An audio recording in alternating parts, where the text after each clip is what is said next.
Yeah, so homelessness is near and dear for me. I lived in the downtown core, right at Five Corners, in a studio kind of loft apartment for the last 4 years, and in that process, I came to get to know a lot of the folks who call the streets of Chilliwack home, and the doorways and the stairways of our downtown specifically. But we're seeing that in every single neighborhood, and the challenge for me is that there are different cohorts of homeless populations, and some of it is mental illness related and drug addicted, and some of it is truly housing market pricing and being pushed out of any ability to afford housing.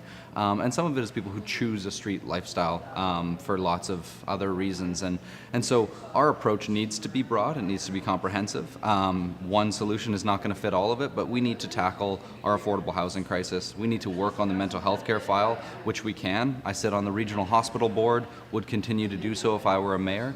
We can fund services very differently than we are. We can fund addictions care. We can do these things that ultimately will be savings down the road from a cost perspective, but it's also the more human approach, because it does not make me feel good when I wander through our community and you see people living in dire straits, and they could be productive members of society and live a much healthier lifestyle for themselves. Yeah, awesome.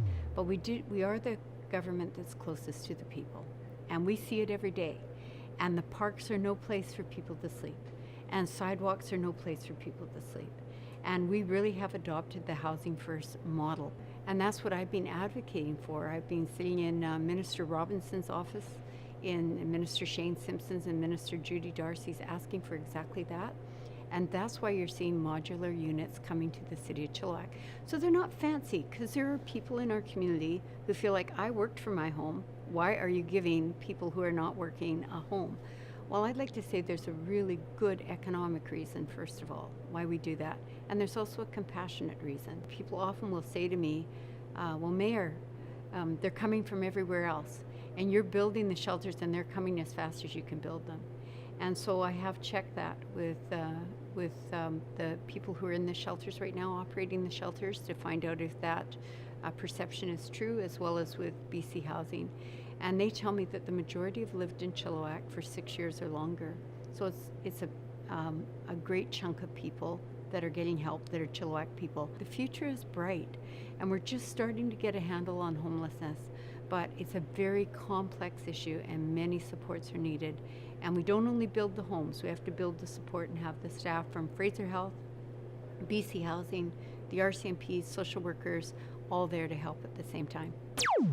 It's not a solvable issue, it's a manageable issue. If there was a silver bullet to solve all this problem, I'm sure it would have been shot out of a gun already, but there is nothing. It's just how you manage it.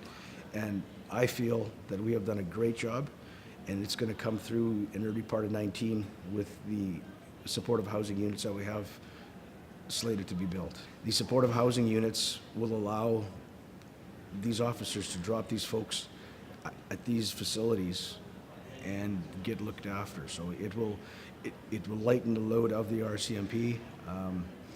I'm excited for how it's all going to unfold. It's going to be baby steps. We're going to have to learn how the system's going to work, but I'm very, very confident that it's going to make a change for Chilliwack.